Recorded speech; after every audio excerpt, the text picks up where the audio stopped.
여러분 반갑습니다. 역사탐정입니다.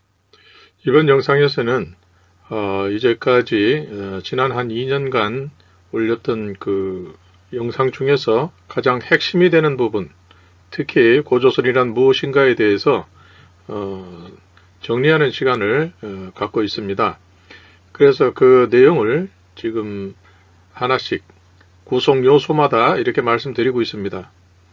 자, 그래서 이제까지는 전부 천신과 관련된 그러한 내용들을 말씀을 드렸고요. 지금 오늘 올리는 영상은 천신과 함께 삼신을 이루는 지신과 인신에 대해서 말씀드리고자 합니다. 우리가 흔히 지신과 인신 이렇게 얘기를 하지만 이것을 역사적인 인물로서 말씀드리고자 하면 천신은 신농 하나님이고 지신은 양잠신 황제의 정비가 되는 뉘조가 될 것이고, 인신, 이것은 천신 하나님의 아드님이 되는 희화시가 될 것입니다.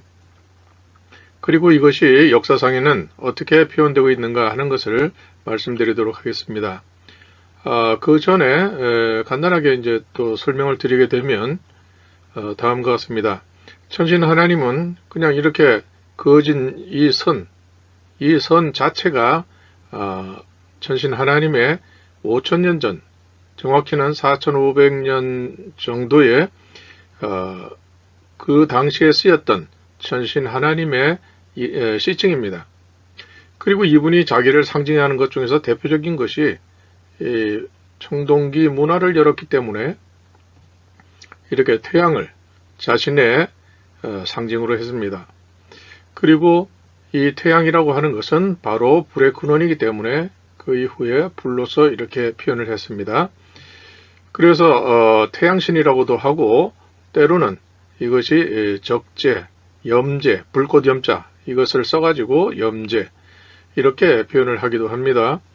그리고 그 아드님과 따님이 되는 따님 양잠씨는 이 아버님의 이 이름자를 받아가지고 직선으로 자신을 표현하기는 하지만, 이것이 그때 당시의 룰에 따라서 천신 하나님이 먼저 시작이 되면 그 자손들은 이것과 상하대칭으로 되는 그 이름자를, 그 시칭을 갖게 됩니다. 그런데 이 천신 하나님의 이 시칭은 직선으로 되어 있기 때문에 상하대칭을 해도 달라지는 게 없습니다. 그렇기 때문에 이것을 90도 정도만 이렇게 해서 지신의 내용을 표현했습니다.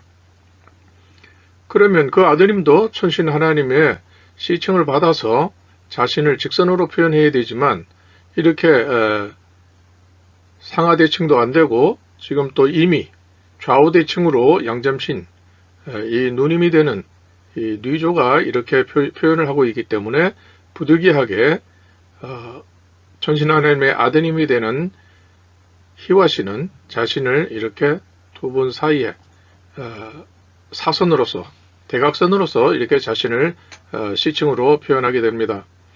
그리고 이 태양이라든지 또 이 불꽃이라든지 이런 것은 천신 하나님의 아드님과 따님이다. 또 그 다음 대대로 내려가면 나는 천신 하나님의 자손이다 하는 뜻으로 이것은 공통적으로 사용할 수가 있습니다. 다만 천신 하나님은 보다 특별히 크거나 중앙에 위치하거나 이렇게 존귀한 모습으로 존대하는 그러한 위치에 또 그러한 모양으로 이렇게 표현하게 됩니다. 예를 들면 천신 하나님은 이렇게 크게 태양으로 표현을 했다고 하면, 그 아드님과 따님은 자신을 이보다 작게 자신을 낮춰서 이렇게 표현하게 됩니다. 마찬가지로 이 불꽃을 가지고 내가 천신 하나님의 아드님과 따님이다 할 때에는 여기는 불꽃을 작게 이렇게 표현을 하게 되는 것이죠. 그렇게 해서 이렇게 요것은 토템이라고 합니다. 상징. 그리고 요 시칭은 이 한 사람에게만 표현하는 내용이기 때문에 이것은 누군가가 도용을 할 수가 없습니다.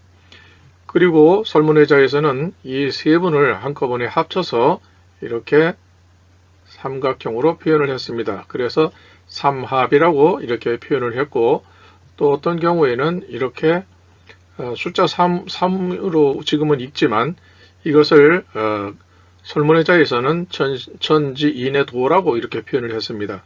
천신지신 인신으로부터 사람의 문명화된 사회가 이루어졌고, 또 그래서 그때 지켜야 될 어떤 도리나 규칙 이런 것이 보다 그 전과는 다르게 바뀌었다 하는 것을 알려주고 있습니다. 그렇기 때문에 조선이라고 하는 것은 바로 이렇게 시작이 되죠. 그 다음에 해가 있고, 그 다음에 이분들로 인해서 고조선이라는 그 역사가 시작되었다. 숨을 쉰다. 이게 숨 쉰다는 뜻입니다. 그렇기 때문에 이 세 분으로 말미암아 족외혼이 이루어졌고, 또 그로 인해서 고조선의 역사가 출발이 되었다. 태동하게 되었다 하는 그런 의미가 되겠습니다. 그리고 이 삼신을 표시할 때에 이 삼신의 표시는 이렇게 쓰이기도 하고 또 이렇게도 많이 쓰입니다. 그런데 이렇게 하게 되면 이게 한 사람인지 두 사람인지 구별이 안 되기 때문에 적지 않게 이렇게 층을 져서 어긋나게 이런 표현을 하는 경우가 있고, 또 마찬가지로 이렇게 어긋나게 곡선으로 표현되는 수가 있습니다. 그러나 이것은 다 같은 것이고, 왜 이렇게 나누었는가?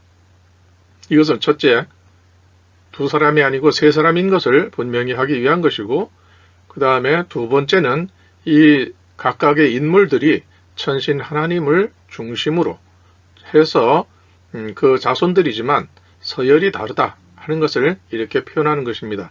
이때는 푸나루와 사이였기 때문에 그때는 같은 형제라고 할지라도 한 세대 차이 날 수가 있고, 고모와 조카, 삼촌과 조카 이런 관계가 푸나루아로서 그때 당시에 2대2의 혼인제도가 이때 시작되었습니다. 그렇기 때문에 같은 2대2의 서방이라 할지라도 이게 주부가 되는 게 있고 종부가 되는 게 있습니다. 그래서 그러한 표현을 각각의 인물을 다른 서열로서 이렇게 그때 당시에 존재했었다 하는 것을 알리기 위해서 이렇게 어긋나게 정확하게 표현을 하는 것입니다.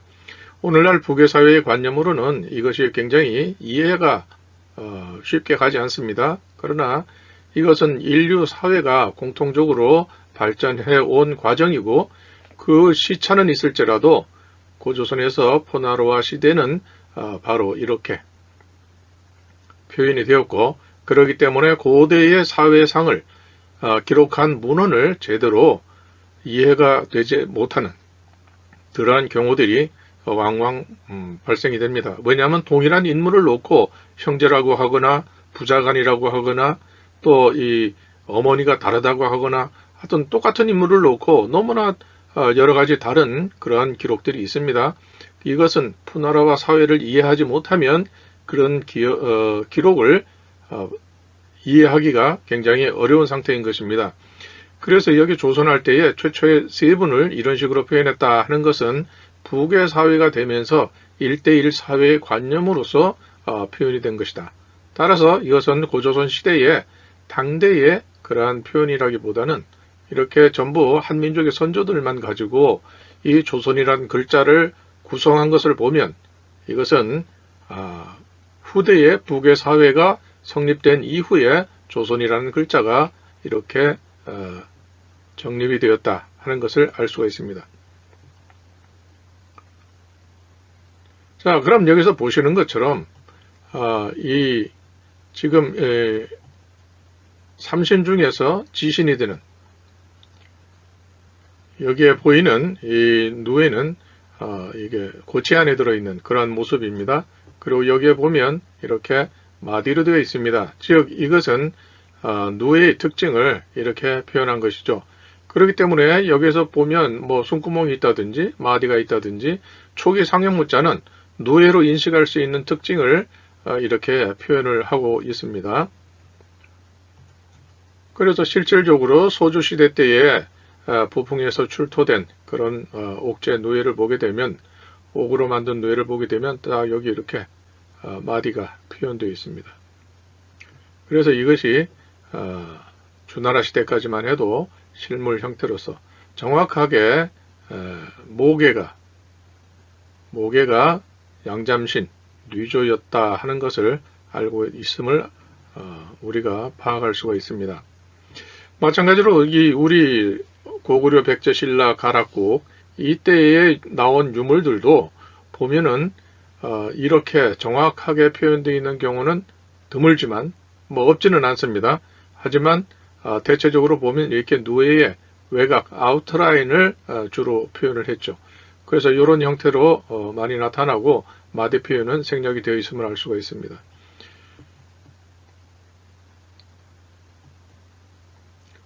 자, 이것은 대계문화라 그래서 신석기 시대에 장강 중류 지역에 이렇게 거기에서 퍼졌던 그때의 대계문화인데 기원전 5000년에서 3300년으로 추정을 하고 있습니다. 대계문화 그 기간이.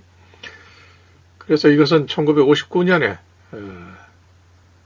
사천성 무산현에서 대계유지에서 이렇게 발견된 그러한 흙으로 된 토용입니다. 이것은 누의 형상을 잘 이렇게 표현을 했는데 형태가 완전하지는 않지만 그래도 알아볼 수는 있습니다. 그래서 이것이 오늘날 보면 중경시라고 하네요. 중경시에서 발견된 그러한 토용이 되겠습니다. 누의 모습입니다.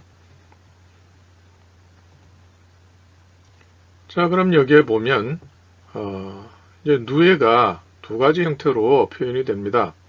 자, 여기에 이 서주시기에 이 표현된 누에는 누에의 전체의 몸체를 이렇게 표현을 했고요. 그 다음에 이렇게 뾰족하게 된 것은 여기 이 등에 두 개의 형태로 이렇게 표현이 되어 있습니다.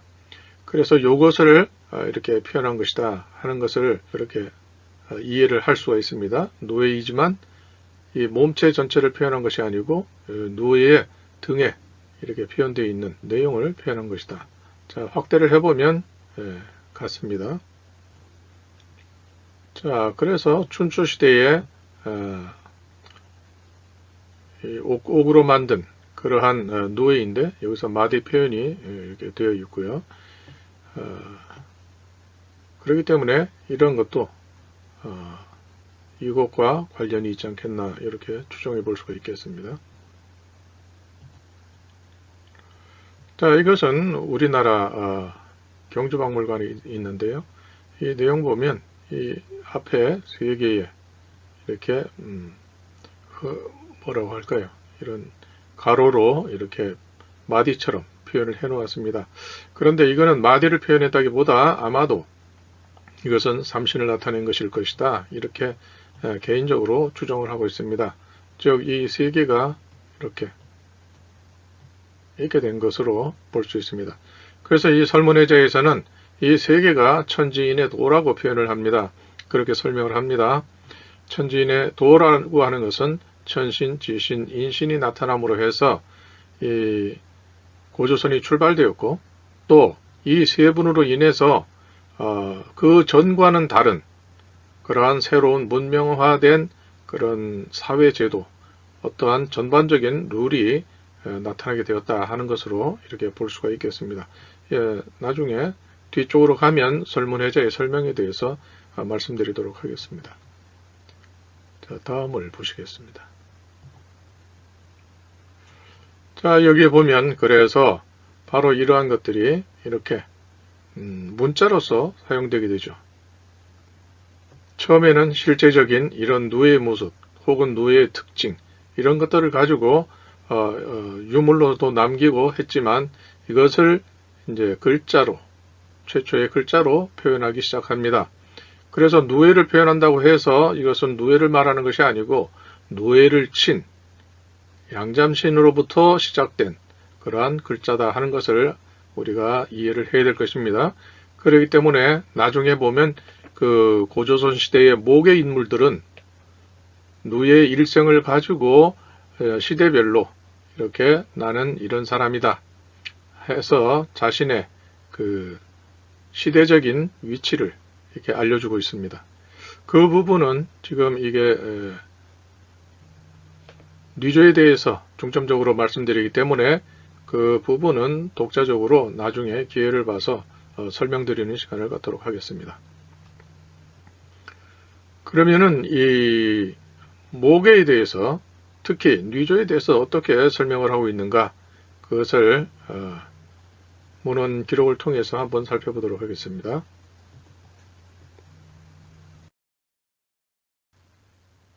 자, 여기서 보면 사원이라고 하는 그런 일종의 백과사전이라고 할까요? 그러한 그 내용을 보게 되면 고대 전설에서 우리나라 그러니까 이건 중국이죠. 중국 문헌이니까 중국의 가장 이른 시기에 노예를 친 사람 서릉시녀라고 하며 황제의 원비 그러니까 황제의 정비 원비 이렇게 되죠. 남조 송원 이래 역대 봉건 왕조에서는 선농단을 설치했으며 이들은 잠신 그러니까 노예의 신이라고 하죠. 누조에게 제사를 지냈다. 혹은 누조, 뇌조로도 쓴다. 근데 여기 잠신이라고 하는 건 노예를 친 천신 하나님의 딸입니다. 이런 얘기가 되죠. 그러니까 이것은 신이라는 글자지만 이렇게 천신 하나님과 다른 직선은 신이라고 읽는데 누운 신, 즉 잠신 이렇게 볼 수가 있습니다. 구사지야가 대종의 동북에 있는데 한 여자가 무릎을 꿇고 나무에 기대어 실을 토해내고 있다. 가지 없는 세 그루의 뽕나무가 구사의 동쪽에 있는데 그 나무의 키는 100길이며 가지가 없다. 이 한 길은 사람의 키 하나죠. 10개를 물속으로 날아도 한 길을 사람의 마음을 알 수가 없다고 하는 것처럼 이 100길이라고 하는 것은 그만큼 엄청난 큰 나무 그런 것을 말하죠. 그런데 이 나무는 100길인데 불구하고 가지가 없답니다. 가지가 없다는 건 뭘까요? 나무가 이렇게 있는데 가지가 없다. 이것은 천신 하나님과 관련이 있는 그런 표현이 아닌가 이렇게 볼 수가 있습니다. 그리고 한 여자가 무릎을 꿇고 나무에 기대어 실을 토해내고 있다. 이렇게 되어 있습니다. 그러니까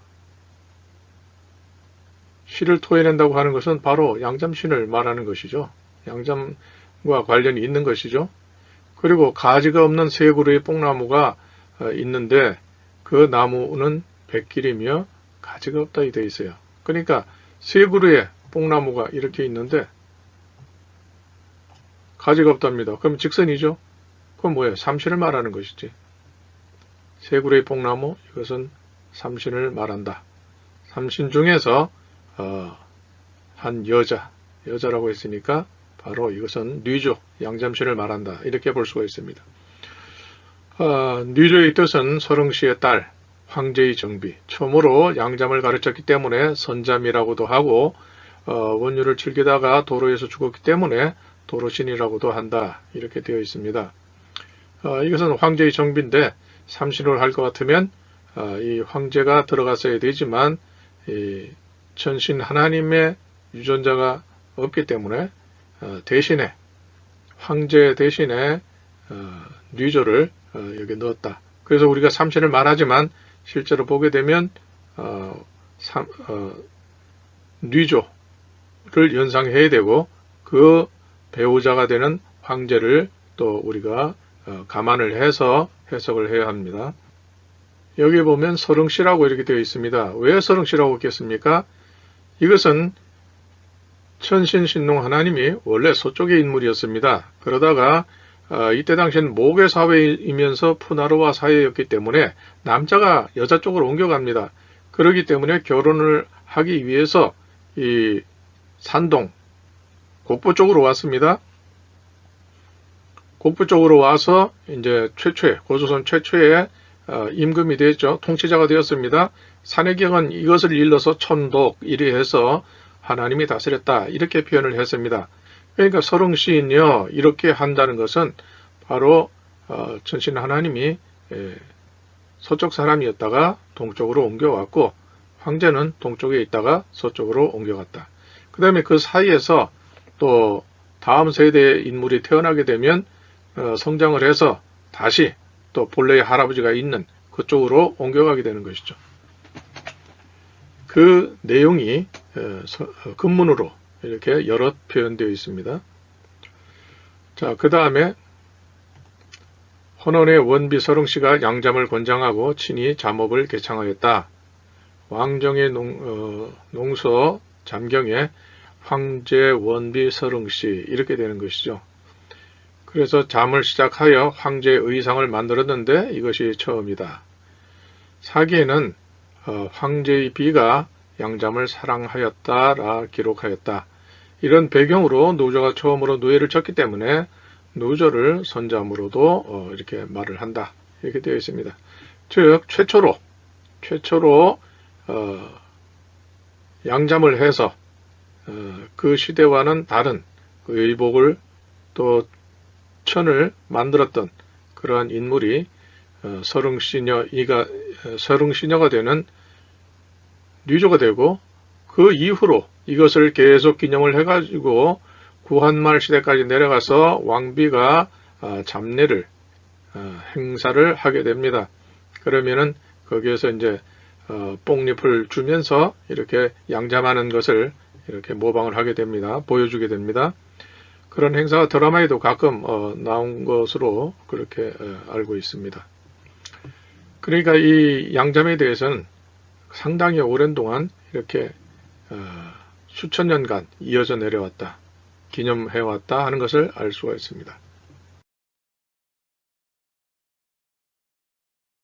자, 여기서 보면 지금 이것을 보시는 대로 이건 근문으로 나온 건데 그 누에와 관련이 있는 것만 이렇게 뽑아가지고 문장 속에서 뉘조와 관련이 있는 것만 이렇게 뽑아서 이렇게 보여주고 있습니다.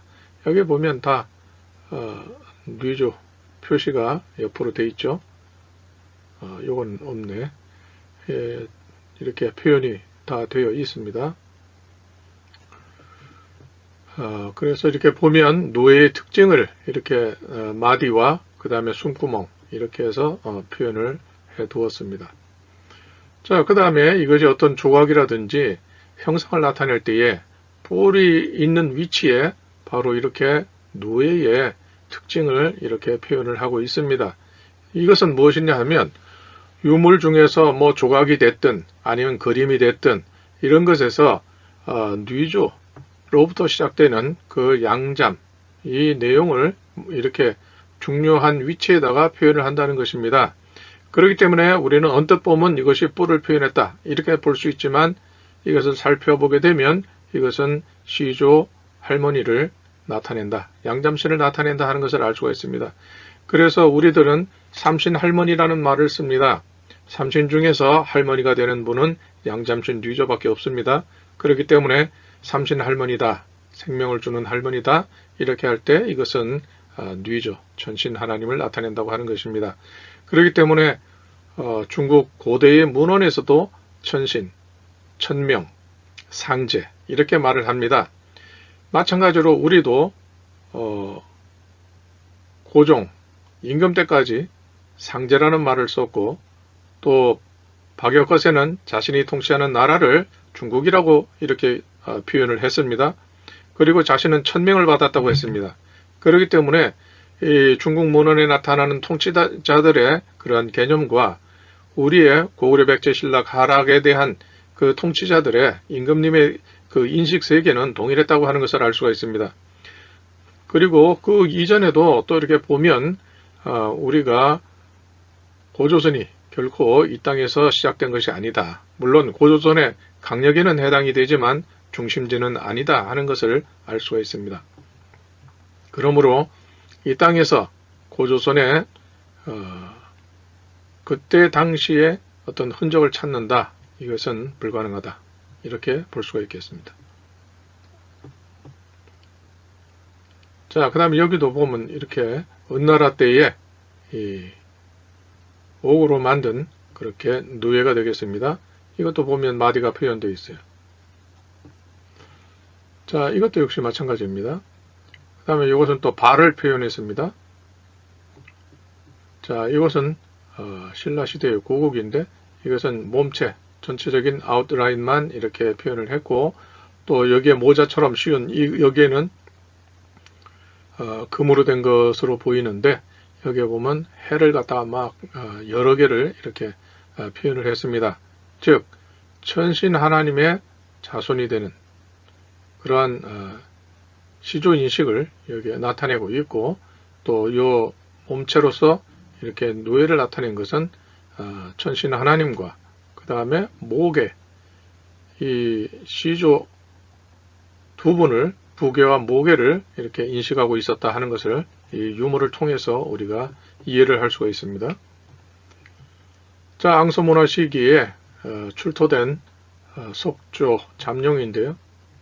이건 이제 번데기죠. 이것을 이렇게 표현을 해 놓았습니다.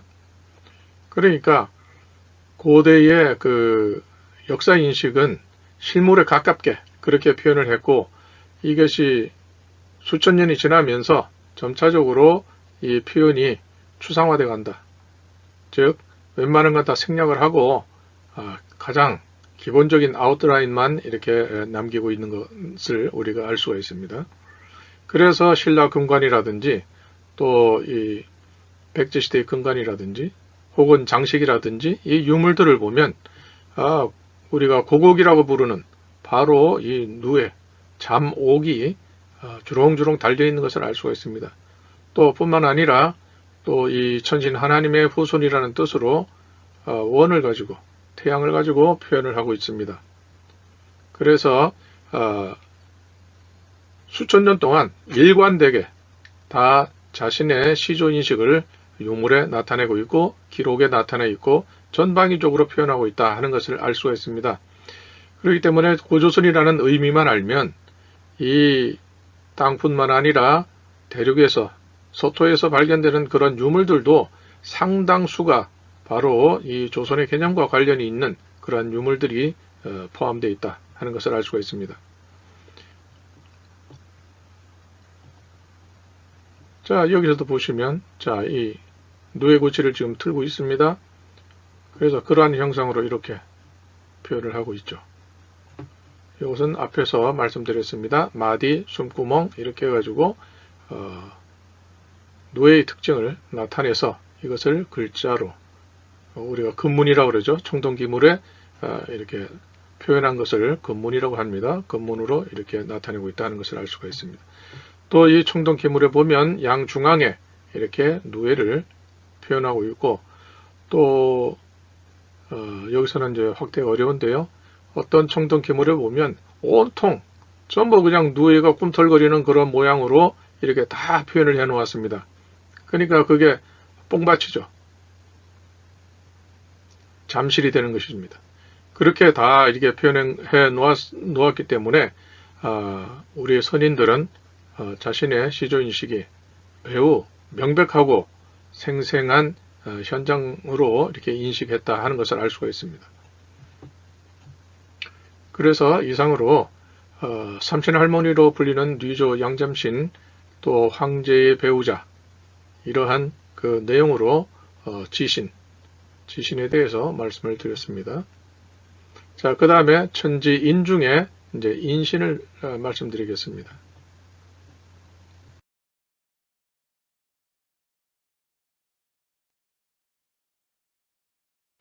자, 인신이라고 하는 것은 천지인 할 때 사람 인자를 쓰게 되죠. 그래서 말씀드린 것처럼 이 천신이라는 이 수직으로 된 이 이름자가 있습니다.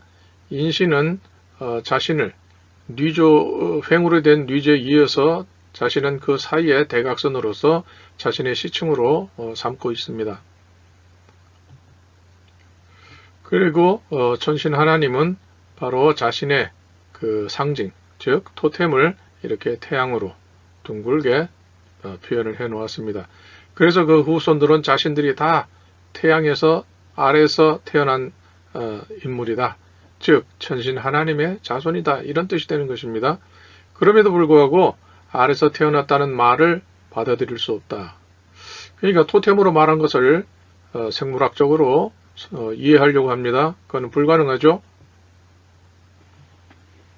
그러니까 이 표현하는 그 내용의 참뜻을 이해하지 못하고 있다.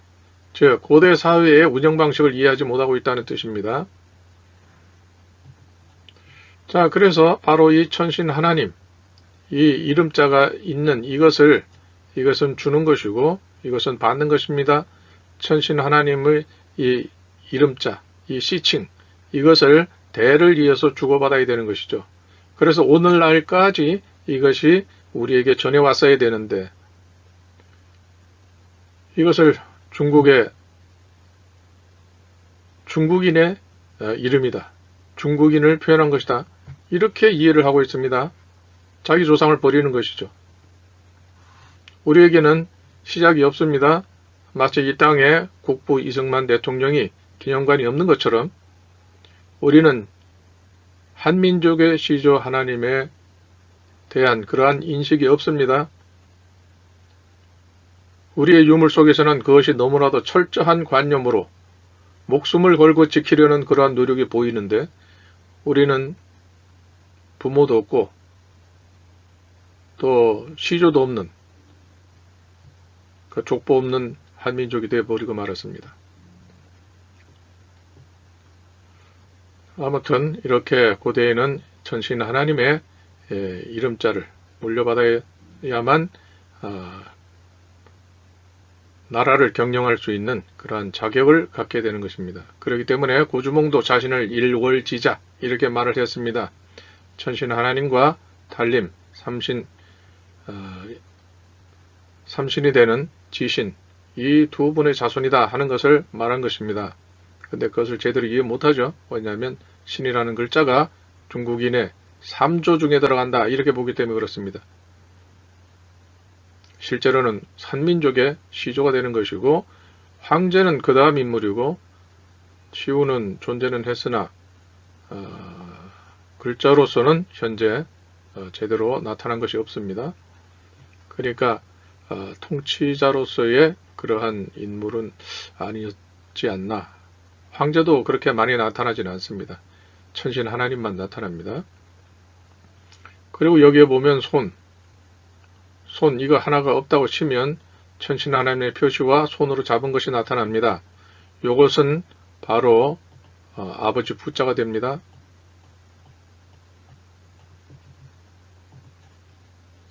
아버지 부자가 됩니다. 이 아버지 부자는 보시는 대로 바로 이렇게 손으로 천신 하나님의 상징을 잡은 것이 됩니다.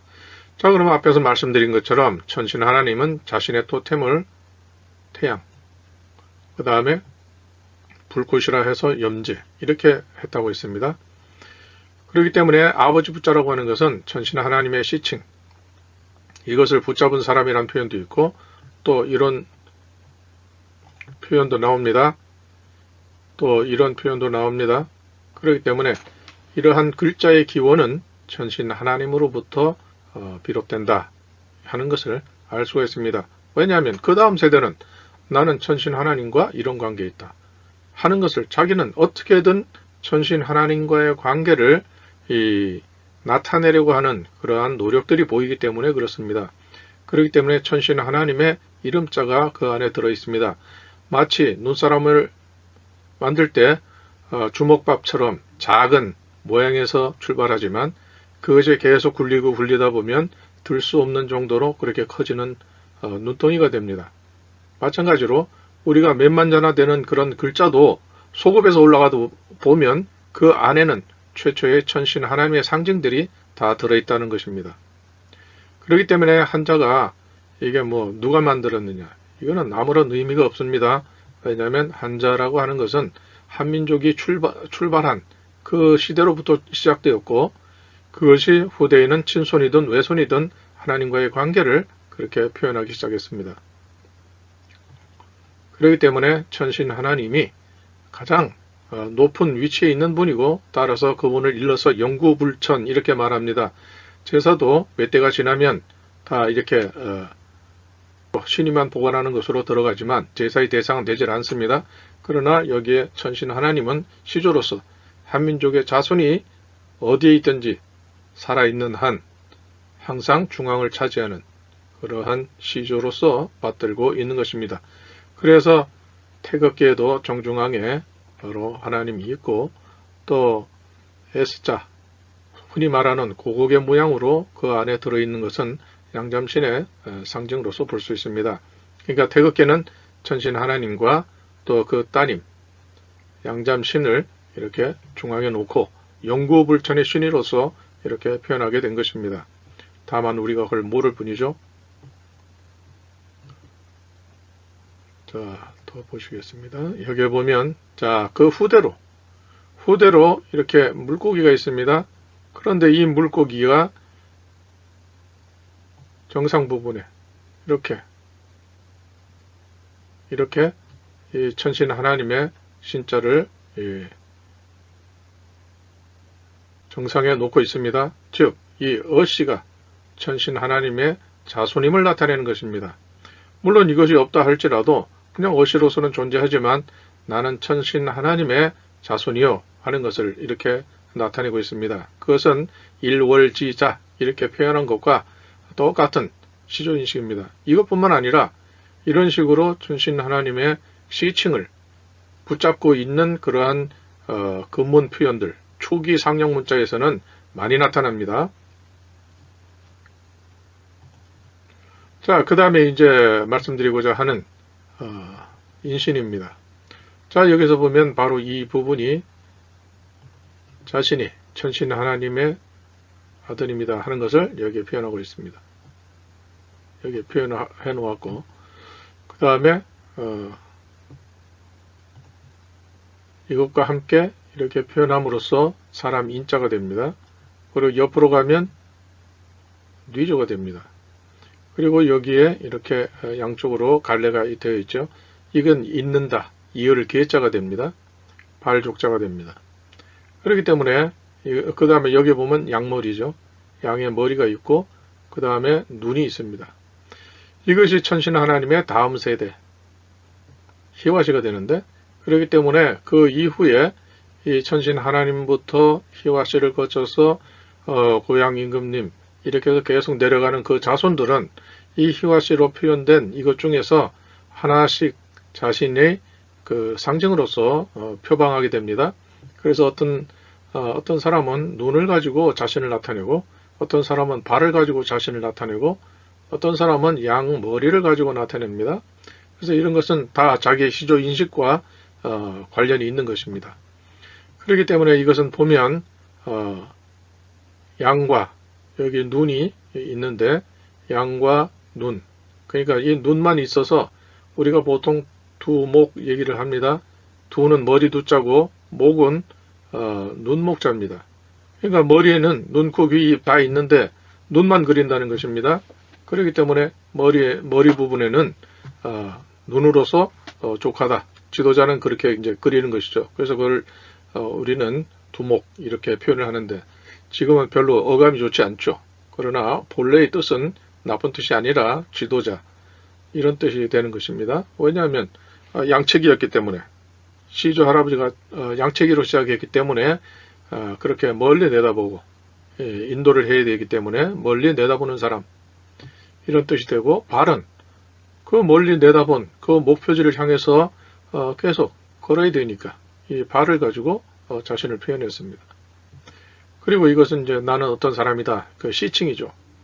그 자신만을 나타내는 그러한 시칭을 여기에 담고 있습니다.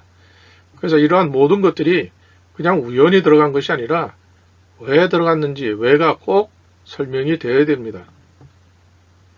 그리고 이분이 이제 농사를 짓는 그러한 책임자가 되죠. 그래서 이것을 직신이라고 합니다. 벼화자가 들어가죠. 그래서 이 벼화자가 들어간 것이 직신인데, 글자로 한번 보게 되면 이렇게 됩니다. 그러면 여기 구성이 벼화자, 벼농사를 지은 분이죠. 밭전자. 그 다음에 이것은 아마 인자가 아닌가 그렇게 생각이 됩니다. 여기에 있는 것처럼 인자로 이렇게 볼 수 있지 않나 싶고, 그 다음에 이건 발입니다. 발이라는 표시죠. 그러니까 발은 자신의 족휘, 그러니까 천신 하나님이 유목민족의 그 생활을 했기 때문에, 그래서 이건 자신의 근본을 나타내는 것이고, 그럼 벼화자는 자기가 농사를 맡은 신이다. 이래서 직신, 이래 되는 것이죠. 그래서 종묘 사직 할 때 보면 잘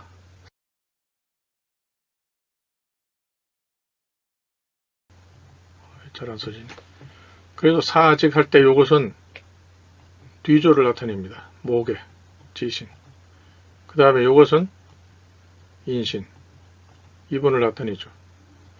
그렇기 때문에 사직이라고 하는 것은 양잠신과 또 이 벼농사를 지은 이 희화씨를 나타냅니다.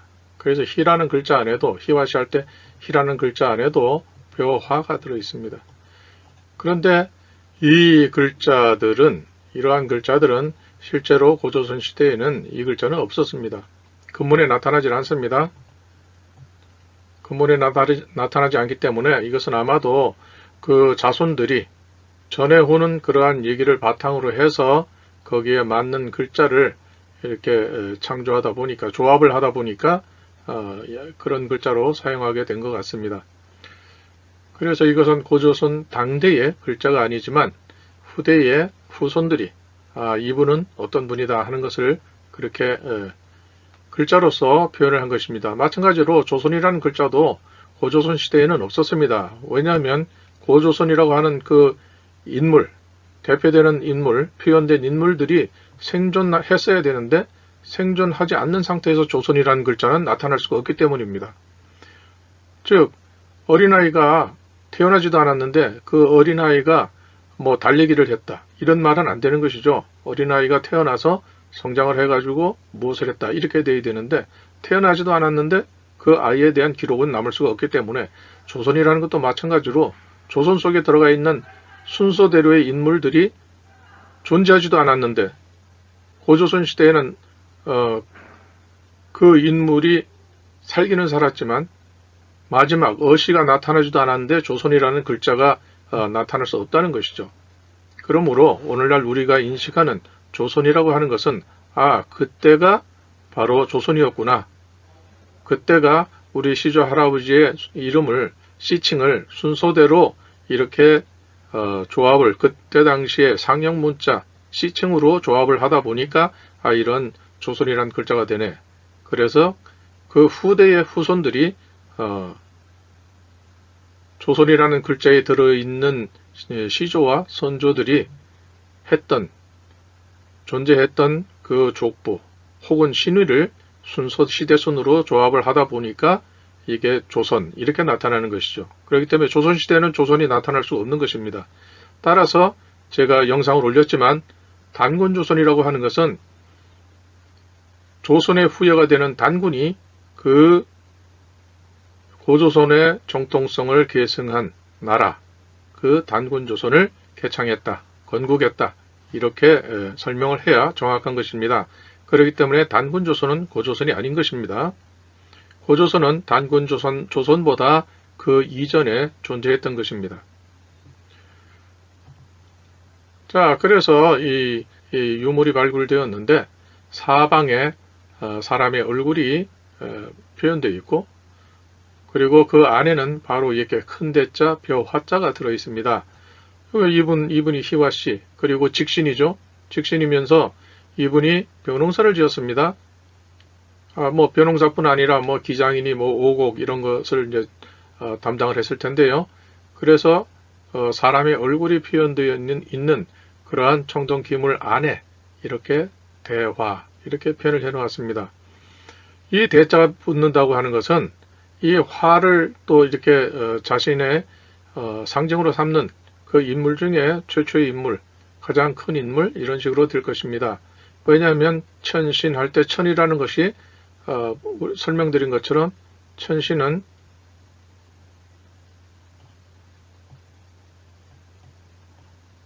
바로 이렇게 되는 것이죠. 이 위는 태양을 나타내는 것이고 이 아래 머리를 뺀 나머지 부분은 큰 대자가 됩니다. 바로 이 글자죠. 그렇기 때문에 이것은 큰 해님 이런 뜻이 되죠. 큰 해님. 이 아드님도 설문해자에선 허패절 해가지고 해라고 이렇게 읽습니다. 우리는 지금 희화 이렇게 하지만 해라고 읽습니다. 그러므로 이 해라고 하는 것은 바로 천신 하나님의 아드님이 된다, 계승자가 된다 하는 것을 알 수가 있습니다.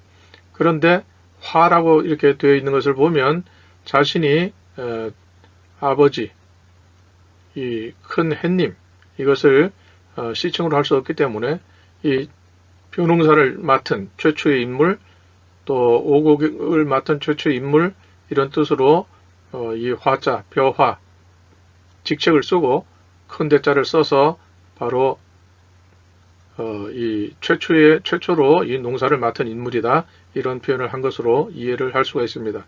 그러니까 천신할 때 하늘 천과 같은 개념으로 이렇게 대화로 표현을 했던 것입니다. 보시겠습니다. 여기서 보면 이렇게 정자왕 보통 이렇게 얘기를 하는데 이건 주자왕으로도 읽을 수 있고요. 주자왕, 상, 희, 조 이렇게 되어 있습니다. 이것이 바로 여기에서 나온 것입니다. 그렇기 때문에 천신 하나님의 아드님이 되는 희화 씨를 모신 사당에서 제사를 지냈다. 그러면 주자왕 이건 누구냐? 이거는 족보를 보면 할아버지, 그러니까 즉 손자가 할아버지 사당에서 제사를 지낸 것이 됩니다. 그러면 이 인물이 누구냐? 제국구신 씨입니다.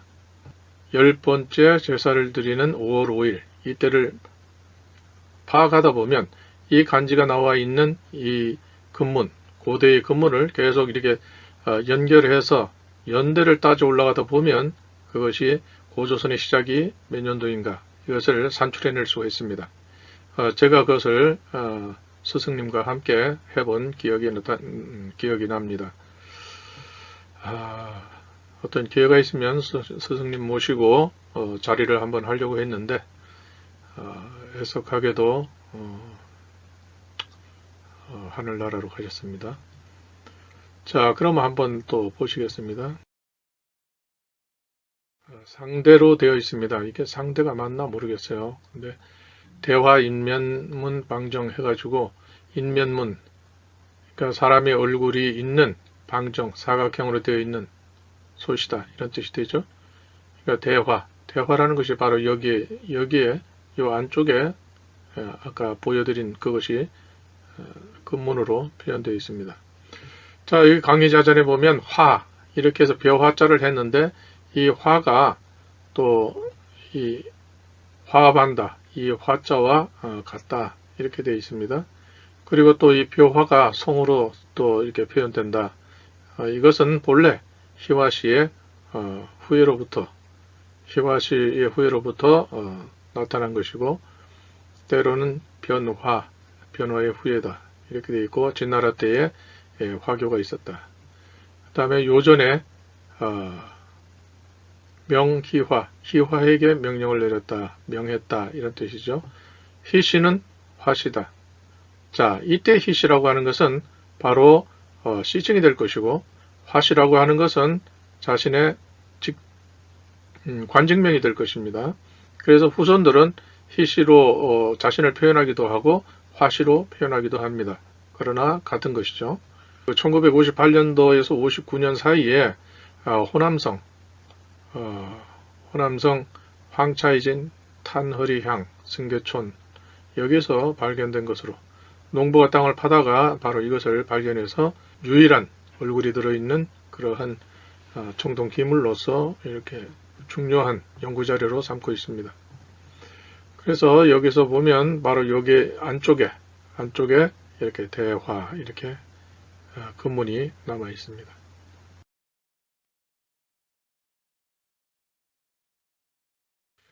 자, 희화시에 대해서 다음과 같이 설명합니다. 황제는 희화시로 하여금 나를 점하게 하고 상의로 하여금 달을 점하게 했다.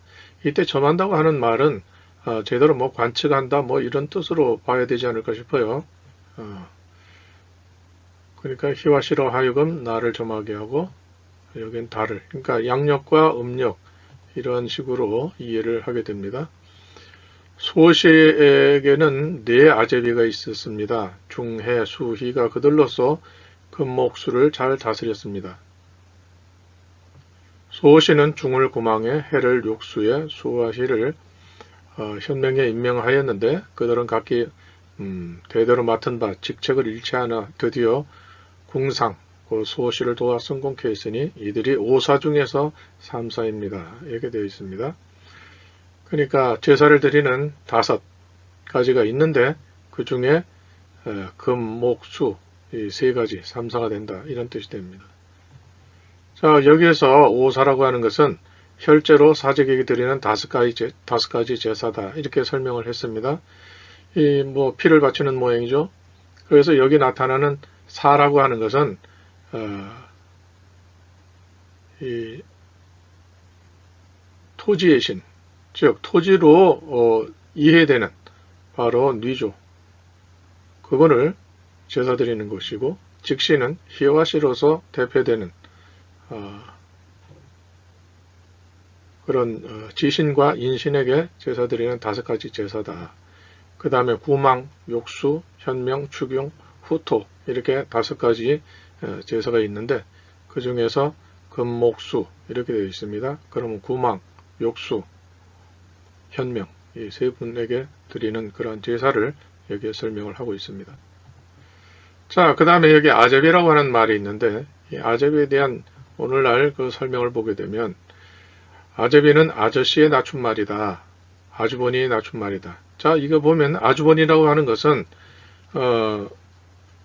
자기 아버지를 기준으로 해서 보다 위에 있는 사람을 아주버니라고 하는데 자기 아버지보다 연배가 높은 분을 낮춰서 말한다. 이거 좀 이해가 안 되죠. 그 다음에 작은 아버지의 방언, 고모부의 방언, 이모부의 방언 이렇게 되어 있습니다. 그러면 이게 뭐죠? 작은 아버지의 방언, 고모부의 방언, 고모부, 이모부 다 포함됩니다.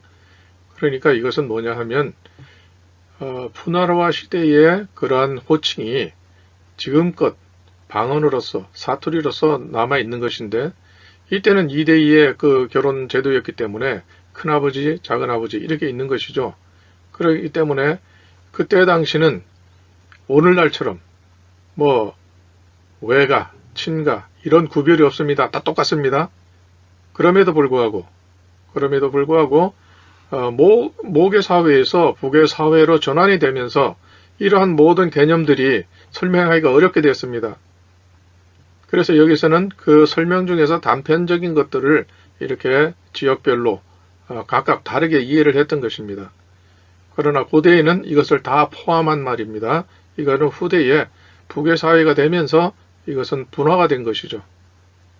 푸나라와 사회에 있었던 한 부분을 지역마다 다르게 그것을 도입을 해서 각자 다르게 이렇게 북의 사회에 적용을 했던 것입니다.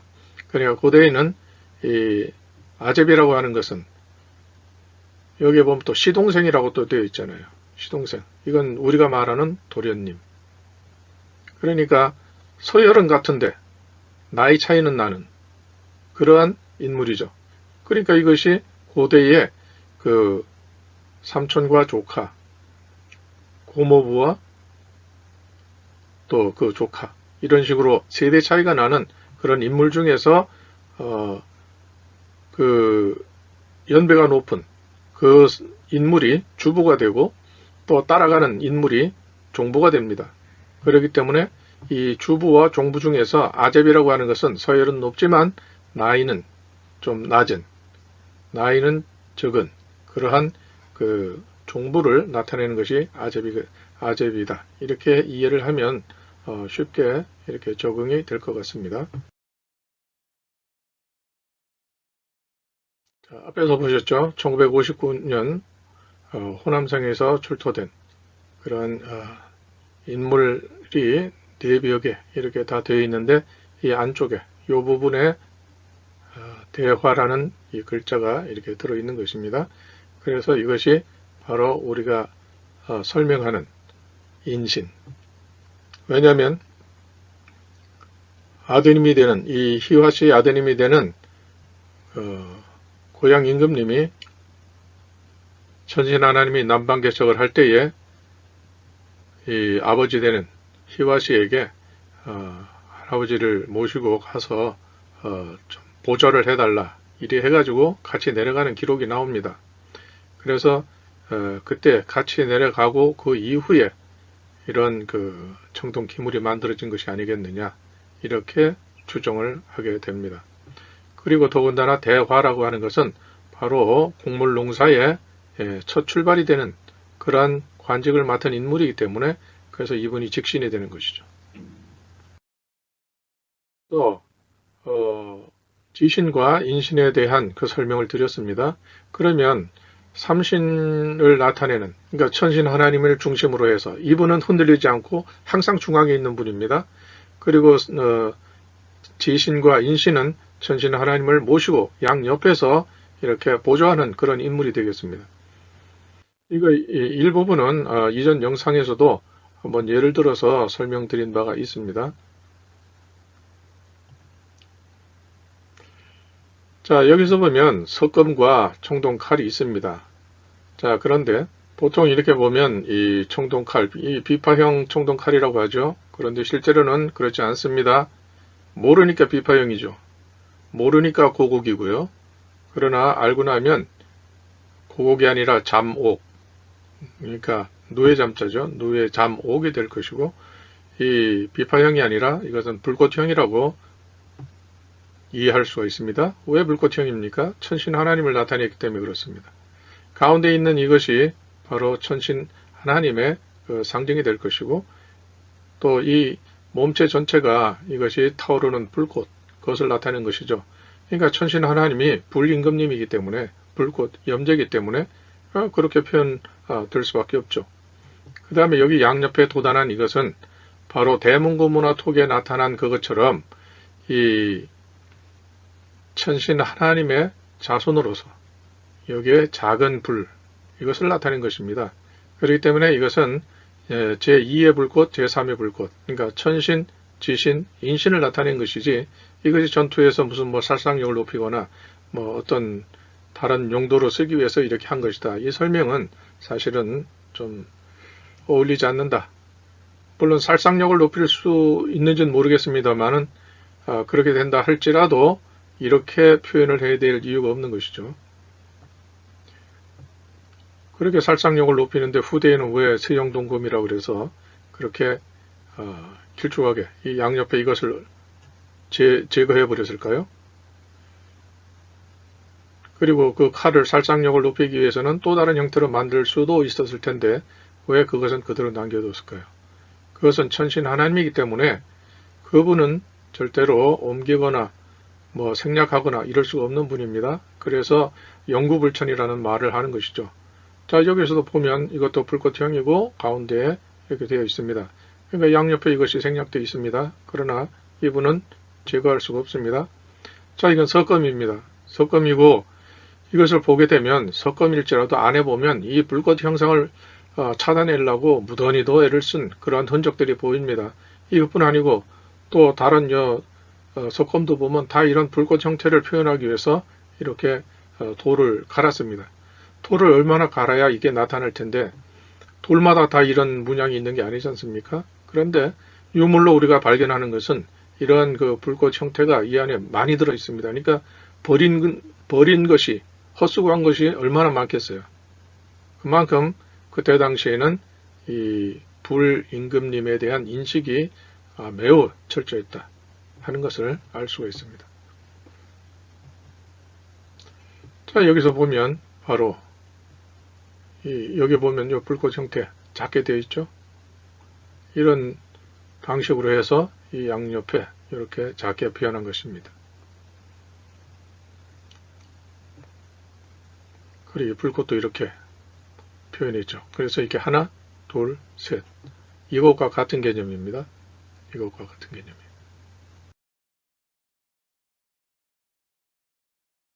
표현한 그 개념을 보게 되면 자, 앞에서 보신 것처럼 여기 보면 하나, 둘, 불꽃이 하나, 둘, 셋 되어 있습니다. 그것도 여기 마찬가지로 하나, 둘, 셋 되어 있습니다. 그 다음에 이거는 중의적인 뜻이 있습니다. 뭐 새의 날개로 볼 수도 있겠지만 새의 날개로 본다면 바로 소금천씨로 이렇게 볼 수가 있습니다. 소금천씨는 양잠신 리조의 아드님입니다. 그런데 여기서 또 다른 시각에서 보면 바로 이 불꽃, 대문구 문화 토기에 있는 이 불꽃의 표현이 여기에 되어 있다. 그러면 하나, 둘, 셋, 넷, 다섯이 되는 것이죠. 그러니까 이것은 두 가지로 다 해석이 될 수 있기 때문에 이것은 중의적인 뜻을 갖고 있지만 이것은 다섯 번째, 그러니까 고조선의 5대째의 그 표현이다. 즉 이제까지 유물들을 살펴보면 5대째에서는 뭔가가 지층 변화가 일어났습니다. 그러니까 이 시대에 이러한 관을 만든다고 하는 것은 이것이 수천 년간 5대째의 일을 이해를 하고 유물에 이렇게 반영을 하고 있다 하는 것을 우리가 추정해 볼 수가 있습니다. 그 5대째에 무슨 일이 있었길래 이렇게 5대째만 되면 좀 다른 방식으로 이렇게 표현을 하는 것인가? 그 부분을 우리가 이해하려고 할 필요가 있습니다. 이 부분에 대해서는 좀 더 유물과 고대 문자에 대해서 어느 정도 적응이 된 이후에 제가 따로 별도로 설명을 드리도록 하겠습니다. 자, 여기서도 보면 요건 이제 앞에는 장식이 달려 있어서 구별이 한눈에 되지 않기 때문에 뒤에서 찍었습니다. 여기서 보면 자, 천신 하나님이죠. 그리고 천신 하나님이 태양이기 때문에 둥글게 표현을 했고 위에 불꽃이 꼭지가 작게 나와 있습니다. 그렇기 때문에 이건 시칭, 이건 태양은 바로 토템, 불꽃도 토템. 그러니까 이 세 가지 요소가 정확하게 표현되어 있습니다.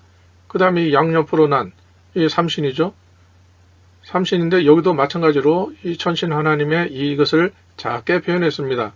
그래서 제가 앞에서 말씀드리기를 천신 하나님보다 이 불꽃이나 태양의 표현은 다 삼신이 쓸 수가 있지만 그러나 이 세 분이 표현될 때에는 천신 하나님이 반드시 귀한 자리, 또 높은 자리, 또 더 크고 좋은 쪽으로 항상 존중하는 그러한 모양으로 표현되지만 다른 분들은 상대적으로 작거나 또 이렇게 천신에 잇대어서 보좌하는 그러한 것으로 이렇게 표현된다 이렇게 말씀드렸습니다. 여기도 보면 같은 내용이 둥근 모양과 불꽃 모양이 있지만 크기가 작아졌습니다. 그래서 이렇게 구별이 되는 것입니다. 자, 여기도 마찬가지고요. 이거를 사례를 들려면 굉장히 많습니다. 자, 이게 삼신의 표현인데요. 이것은 뭐 굉장히 여러 번 이제 설명을 드렸으니까 이 부분은 좀 간단하게 마치겠습니다. 자, 여기서 제가 선별해서 말씀드리고 싶은 것은 자, 먼저 이건 설문의자에서 셋을 합쳤다. 그 합친 것이 입이라는 것과 이렇게 뉘조 지신의 이 상징을 합쳤다 이렇게 되어 있는데 그래서 셋을 합한 모양이다 이렇게 되어 있습니다. 그런데 신현등이라는 분은 이것은 형상 단지 형상이 아닌가 한다. 이거 입과 이를 합쳤다는 것은 아닌 것 같다. 이렇게 허신의 설명에 대해서 반론을 제기를 한 것입니다. 그런데 실제로 보면 신현등이라는 분의 말이 옳습니다. 왜냐하면 셋을 합쳤다고 하는데 또 이건 둘만 예를 들었기 때문에 그렇죠. 그러면 셋을 합치려고 그러면 여기서 보이는 것처럼 직선 3개가 모여야 됩니다. 직선 3개는 직선은 신이라고 읽습니다. 그런데 직선 3개는 천신, 지신, 인신 이것을 나타내기 때문에 바로 그 세 분이 합쳐져야 삼합이 되는 것이죠. 그렇기 때문에 이 셋을 놓고 숫자 3으로 하지만 이 산을 놓고 여기 보면 천지인의 도다 이렇게 되어 있습니다. 그러니까 천지인의 도일 뿐 아니라 삼수, 셋을 나타낸 숫자다 이렇게 되어 있습니다. 그러면 셋을 나타냈다는 건 3인, 여기다 인자를 써서 3인수, 3인을 나타낸 숫자다 이렇게 이해를 할 수가 있습니다. 그러니까 천신, 지신, 인신의 도다. 그러니까 이 삼신이 나타남으로 해서 이전과는 다른 문명사회로 접어들었고 그에 맞는 어떤 그 도덕이라든지 이런 가르침이 생겨났다 하는 것을 알려주고 있습니다. 자, 그래 여기에 보면 최초의 일, 유, 초, 태시 이래 되어 있습니다. 최초의 것이라는 거죠. 가장 최초의 원조. 그래서 그 도가 바로 일 위에 선다. 일 위에 선다. 자, 그럼 우리가 이게 생각나는 게 있지 않습니까? 백제시대 때에 나무 목간에 보면 하나님을 받들면 선다 해가지고 님 설립자를 3번 거기에 기록을 해놓았습니다. 바로 이것입니다. 그러니까 이 도가 일자 위에 섰다고 하는 것은 바로 이것이 천신 하나님이 되는 것이죠. 여기서는 후대에 글자가 정립이 된 이후에 이렇게 이걸 일로 표현하지만 실제로 본래의 상형 문자는 이렇게 천신 하나님을 나타내는 이 천신 신자 이것을 말하는 것이고, 그래서 모든 도가 천신 하나님을 중심으로 해서 일어났기 때문에 이분 천신 하나님 가르침 위에서 도가 성립이 되었다 하는 것을 알려주고 있는 것이죠. 그 다음에 이 숫자 2를 보게 되면 땅의 숫자라고 그럽니다. 땅의 숫자가 아니고 이것을 글자에 형성된 것을 보면 누의 2마리가 결합되어 있는 것입니다. 즉 양잠신 그것을 나타내는 것이죠. 그래서 일과 앞에 나와 있는 이 일과 이건 짝한다, 짝, 배우자 뭐 이런 뜻이 되는데 이 일과 짝한 것을 나타낸 것이다. 다시 말하면 천신 하나님 위에 바로 이 지신이 짜게 된다는 것이죠. 그래서 이 천신과 지신을 나타내고 또 이것은 일이 천신이 지신 우와 짝을 해서 3이 된다. 그게 무슨 말입니까? 천신 하나님 그 족단과 황제 쪽, 그러니까 지신과 결혼한 황제 쪽의 족단과 이렇게 서로 짝이 돼서 혼인을 하게 되면 거기에 그 사이에서 자손이 태어나게 되고 그 최초의 자손이 바로 희화씨가 되는 것입니다. 그래서 이게 직신이라고 이렇게 표현을 하게 되는 것이죠. 그래서 이것이 천신 하나님 쪽으로 그 혈통을 받아서 태어나게 되면 바로 그것이 희화씨가 되고 또 반대로 양족단이 결합을 했는데 그 양잠신 뉘조의 에게서 태어난 즉 황제의 자손으로 태어난 최초의 인물은 소호검천씨가 되는 것입니다. 그렇기 때문에 희화씨는 바로 이런 식으로 된다 그러면 이 희화씨가 서열이 순서가 높기 때문에 세워진 삼각형이고 소호검천씨는 바로 그 다음을 이어서 상하대칭으로 해서 이렇게 역삼각형으로 표현하는 것이죠. 그래서 이러한 그 내용을 각종 톡이나 이런 것을 보면 우리나라에도 이 삼각형이 세워지고 또 이 대칭으로 표현한 것이 무수히 많습니다. 그런데 왜 이렇게 했을까? 이것을 이해를 못하는 것이죠. 이것은 고대의 그 관념을 나타내는 것이고 이것은 고대의 선조관념입니다. 시조는 아니고 선조. 그렇기 때문에 여기서 나타나는 일이라고 하는 것은 그냥 숫자 1을 나타내는 것이 아니라 천신 하나님이고 그 다음에 두 번째는 지신이 되고 세 번째는 양족단이 서로 독점적으로 혼인하는 그런 관계가 되면서 여기에서는 태어난 자손 중에 최초가 희화씨가 되기 때문에 바로 이분이 세 번째 신씨가 되는 것입니다.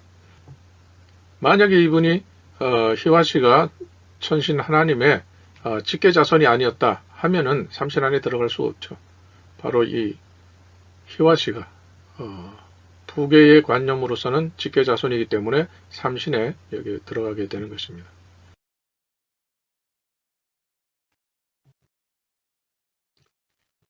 자, 여기서 한번 보시겠습니다. 여기서 보시게 되면 이 삼신의 관념, 여기에서 천신 하나님이 있고 여기에 아까 은관에서 본 것처럼 이렇게 불꽃 3개가 이렇게 있습니다. 그리고 여기서 보면 이렇게 해가지고 바로 이 삼신의 역사가 이렇게 계속 이어지는 것을 나타내고 있고, 중앙에 천신 하나님은 이 모든 세대를 관통하는, 모든 세대에 걸쳐서 가장 으뜸이 되는 분이다, 후손들이 받들어야 되는 분이다 하는 것을 이렇게 표현하고 있고, 그렇기 때문에 이분의 토템이 되는 태양과 또 목의 수요가 되는 뉘조, 그 다음에 세 번째 히와시로부터 시작되는 이것이 3, 그 자손들이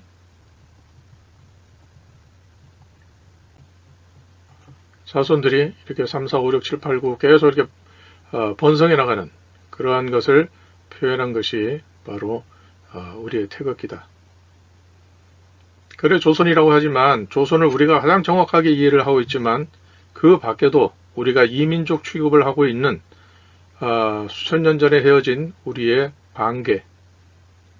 반개의 민족들이 많다는 것입니다. 그들도 이 고조선 시대에 이러한 그 내용의 일부를 자신들의 상징으로 삼고 표현을 하고 있는 것을 보게 됩니다. 자, 그래서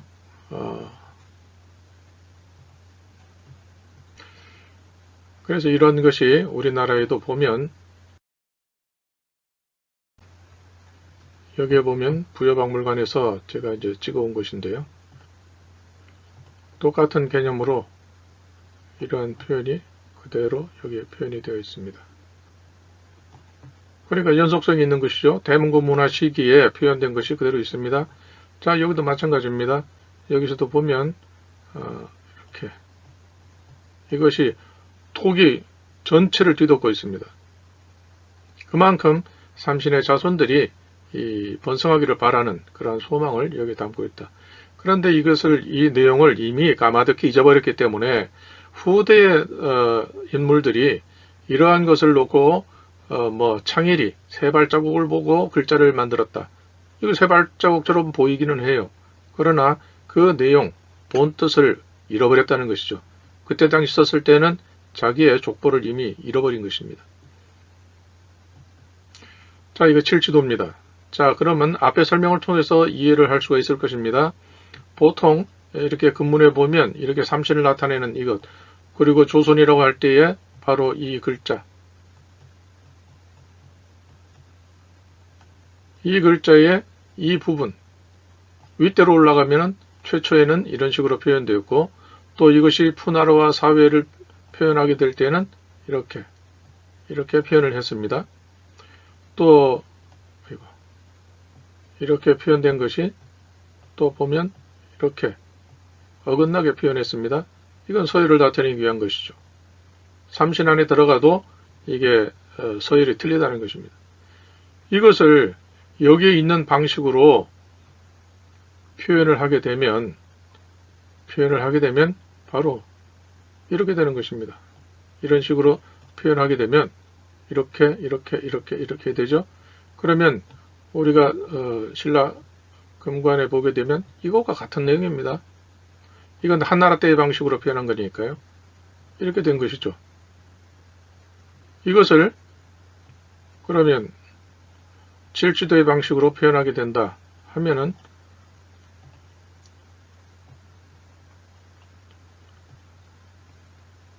이렇게 되는 것이죠.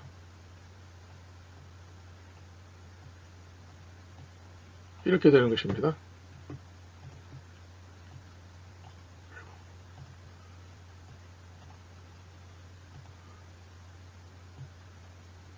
이렇게 되는 것입니다.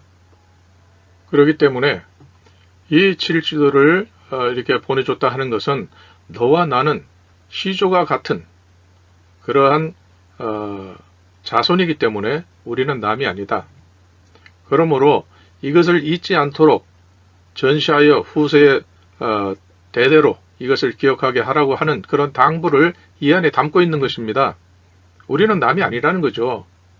다시 말하면 백제 22담로가 있었다, 그것이 일본 땅에 어디 있었다, 이렇게 추론하기도 하지만 그건 맞는 것입니다.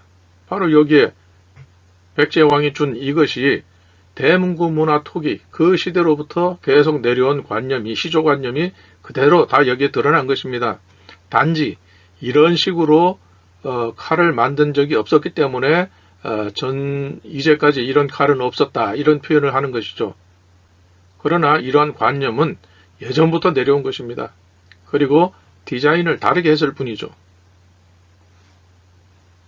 꼭 이걸 보면 산해경에 나오는 천독이라는 말을 제대로 이해 못하는 2000년간 제대로 이해를 못했던 것처럼 이 칠시도 역시도 마찬가지로 이게 신라 금관이라든지 또 이 가락 쪽의 금관이라든지 이런 것하고도 다 같은 맥락이거든요.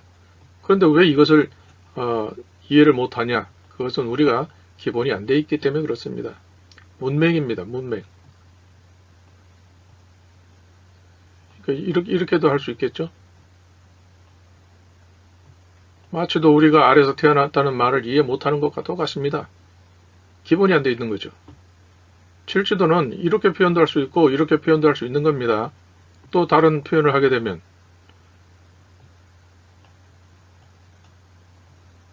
이런 식으로 표현할 수 있는 겁니다. 이게 다 같은 겁니다. 그러므로 우리가 하루빨리 문맹에서 벗어나야 되겠습니다. 제가 생각할 때에는 고조선 초기에 탄생했던 문자 한 20개 정도만 이해를 한다면 박물관에 있는 고대 유물들에 대한 이해는 굉장히 빨라질 것입니다. 그리고 우리의 정체성에 대해서 다시 한번 돌아보는 그런 계기가 될 것이라고 믿습니다. 이상으로서 전체적인 지신과 인신에 대한 설명을 마무리하면서 다음과 같이 결론을 짓겠습니다.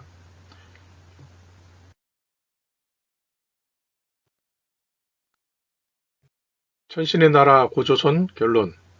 삼신이 성립되어야 고조선의 역사가 진행되고 특히 한민족의 역사가 계승되어 한민족의 나라들은 시조, 천신 하나님께 제사를 드린 것이다. 이는 고종 때까지 천신의 별칭인 상제로 이어진다. 이것은 한민족의 역사가 산동을 중심으로 시작되었다는 산해경의 기록이 정확하다는 것을 알 수가 있다. 그렇습니다. 거기에서 족보가 들은 그러한 청동창도 발견이 되었습니다.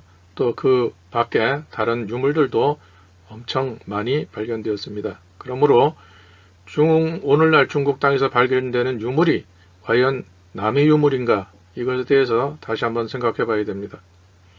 우리의 선조들이 잃어버린 그러한 유물들을 우리가 남의 것으로 생각하는 순간 고조선은 우리 역사에서 사라지게 될 것입니다. 그것을 막기 위해서 우리는 적어도 문맹은 벗어나야 되겠다 하는 것을 강조하면서 오늘의 영상을 마치도록 하겠습니다.